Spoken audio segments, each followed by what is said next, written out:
Today on Whiskey Whereabouts, we are going to be tasting this Tamdhu. It's batch strength. My bottle is from batch number 7. What is this? What does that mean? Well, it's a non-age statement, fully sherry, Oloroso Sherry matured whiskey. They call it batch strength, but it's pretty much cask strength. It's 57.5%. And if some of this description sounds familiar, it's because it's very similar presentation as this whiskey, the very, very well-known Aberlour A'bunadh. This one's been around for a while. My bottle is batch 71, 61.5%. This is non-age statement, fully Oloroso Sherry matured, pretty similar presentation and profile. So today we're going to find out how the Challenger stacks up to the better-known Champ. Before I get into the whiskey, though, I do want to take a minute to talk about this packaging, specifically this box that it comes in, which is not something I talk about a lot on the channel. I don't pay much attention to packaging. It's not the bottle, it's the liquid. I try to look past all this, but this box is so distinctively terrible, in my opinion, that I want to point out how pointless it is. It's an enormous box. It's made out of this very thick cardboard, so even though they have these panels cut out, it's sort of a waste of material. This box with these double panels cut out on both sides means it's not even useful to put the bottle in on top of a bar or countertop to try to shield it from sunlight. It's just useless. So I think we'd all be a lot happier if Tamdhu got rid of the box, sold this bottle on the shelf for $5 cheaper. This is a fully Oloroso Sherry matured whiskey. On this box, it has a description saying that the casks are a high proportion of first fill casks have gone into this vatting. What does high proportion means? Whatever Tamdhu means it to mean. They're not going to give us any more specifics. Does that mean 60%? Does that mean 95%? We have no way of knowing, but they're claiming they're using a high number of first fill casks in this vatting. Let's get into the actual nosing of this whiskey. And it is a huge nose. It's big, it's rich, and it is sweet. And the first thing that hits you is a wave of that sweetness. It's like a caramelized sugar, like a creme brulee with maple syrup, like very sweet, and marshmallow. Definitely not like toasty marshmallow over the fire, more like maybe melted, but it's sticky marshmallow sweet. Underneath the most sugary notes, there's vanilla, and there's some oak. There's some wood here. And I would say something that's a little lively, a little effervescent, very sweet, root beer, probably. More than cola. And that, you know, that ties right into this bottle. It looks like a vintage old Coke bottle. It's absolutely delivering on that promise. The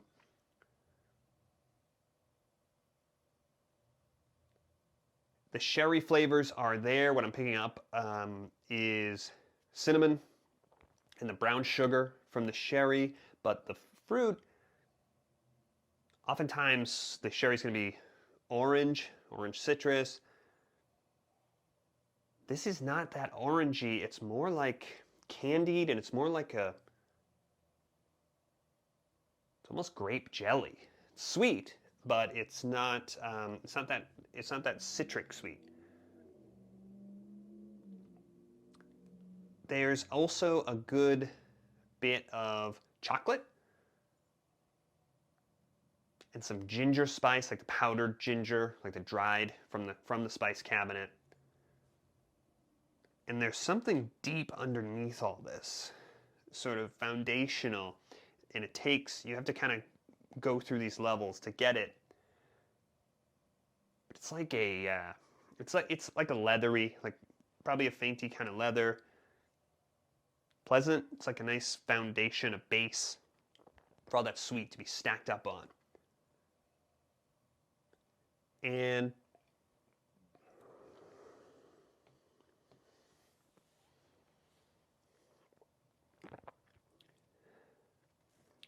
Okay, so this is me turning the bottle over to double check. That is 57.5% is what it says, because there is just no heat coming off this whiskey. It's so drinkable. A'bunadh is not like this. Even if you're accustomed to drinking cask strength whiskey, 61.5, it's another 4 points, but 61.5 is, the first sip of this whiskey is, it's not unpleasant, but it makes your whole kind of system sit up straight and kind of, you know, come alive to that you've got this very serious sort of high ABV whiskey. After that first sip, you're acclimated and it's okay. You can drink this neat. A lot of people drink it with a little bit of water. It's a lot more rough on arrival. This is so drinkable.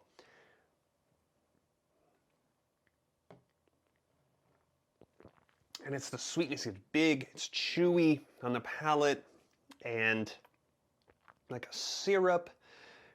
The vanilla from the nose is there, but it's like vanilla toffee now.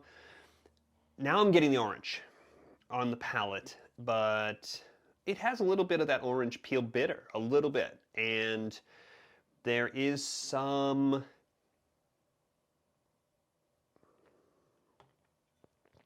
yeah, there's that, we talked about the spice and the sugar of the sherry on the nose. Here on the palate, we're getting that other part of that normal sherry profile that we expect. The raisin, the dry fruit, figgy, that type of profile is definitely here in that, on the palate. And it has this sort of marshmallow, again, it has that sort of marshmallow, sticky, sweet, holding it together. I'm not using a lot of sort of notes that are harsh or caustic, anything like that, because this is so easy to drink. Now, when the finish happens, you get a wave of black pepper, very lively, very welcome, because it is sort of cutting in to that sweetness a little bit. And I would say definitely still the orange is still there on the finish, and it's leaving you with a little bit more bitter from the oak.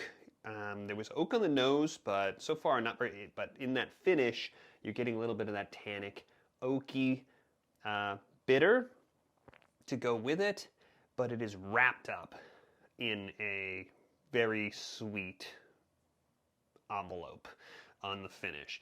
It stays. You get a nice sort of warming, but it's not harsh at all. There's just no moment where this drinks like cask strength or 57.5%. It's almost too sweet. It's almost too sweet.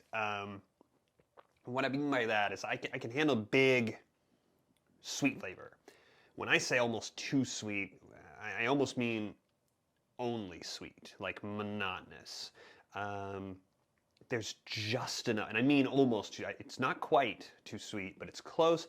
There's just enough of that with on the palate, especially on that finish, with that sort of orange, with that sort of peppery liveliness, a little bit of the tannic bitter, just enough that cuts through all of those really, really sweet notes that I was describing. And it makes it not balanced. It's not balanced, but it's enough to set it off. It's enough to give it a third dimension.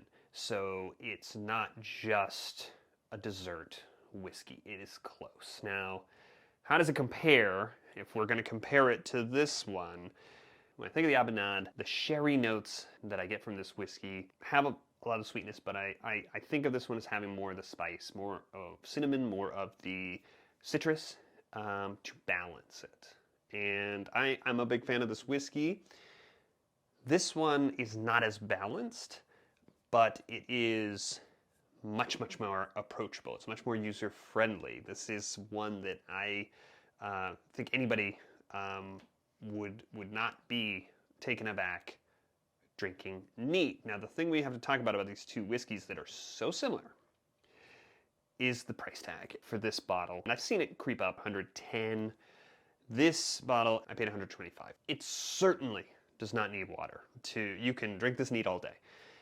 But it is cask strength whiskey. A lot of people are going to want to experience this whiskey with some water, and we want to see what happens with the water.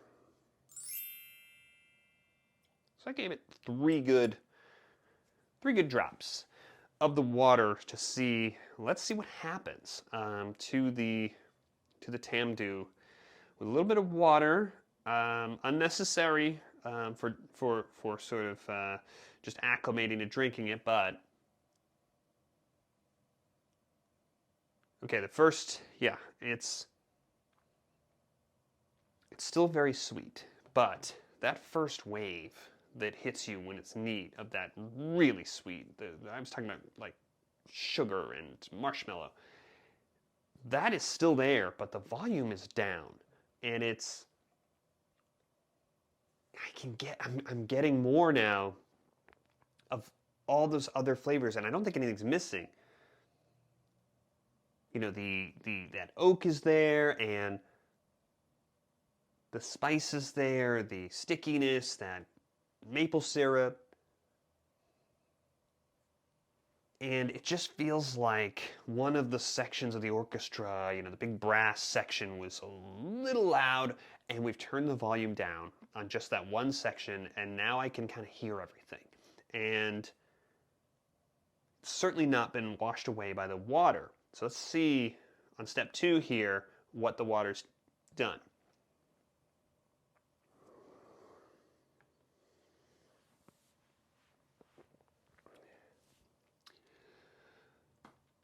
So the water has taken nothing away. And what I'm really surprised at by this whiskey is overall, I'm getting more balance in terms of the different flavors that we talked about. The super, super sweet has been turned down a little bit. Everything else has come up, but there's one thing that has not been turned down at all. That pepper spice on that finish has not been sort of watered down by the water. It's as bold as it was. I think what's happened is some of the other elements have been turned down. That's still there. With the water, I'm getting more orange.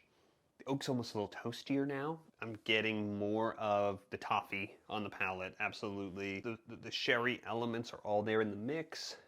Check every box. The orange is there, the brown sugar, the raisin, all of that. It's a nice showcase for the different dimensions of the sort of sherry profile, and the finish that's staying with me. It's still a little lively. It's not. A lot of times you worry when we hit it with the water, and the chemistry level, the different chemical compounds are going to react to that water differently, and a lot of times you're going to drop some out. It really doesn't feel like that. It doesn't feel like I've lost anything. It really feels like I've just adjusted the levels on the different notes. And now I'm seeing with the water that I'm getting more and more of the complexity, of the dimension that I wanted from the whiskey. So I really do think it's improved with a little bit of water. Where does that leave us? Well, I have to say that for non-age statement whiskey to get to sort of 5 glasses, get to the sort of top rating, it needs to be an absolute grand slam. I think this one's a 3-run homer. I think you've got to sort of play with the water a little bit to get it there, and it's a little expensive for non-age statement whiskey. I'm going to say 4.5 glasses for those reasons, but I'm going to say this is a fine non-age statement cask strength whiskey. That's the Tamdhu. This is the batch number 7, my bottle. I have not had the earlier batches to compare, so I'm not sure how the evolution of this one has gone, if they're trending better or not. If you've had the other batches, if you've got a favorite, let me know in the comments. As always, remember, subscribe right here for more videos like this one.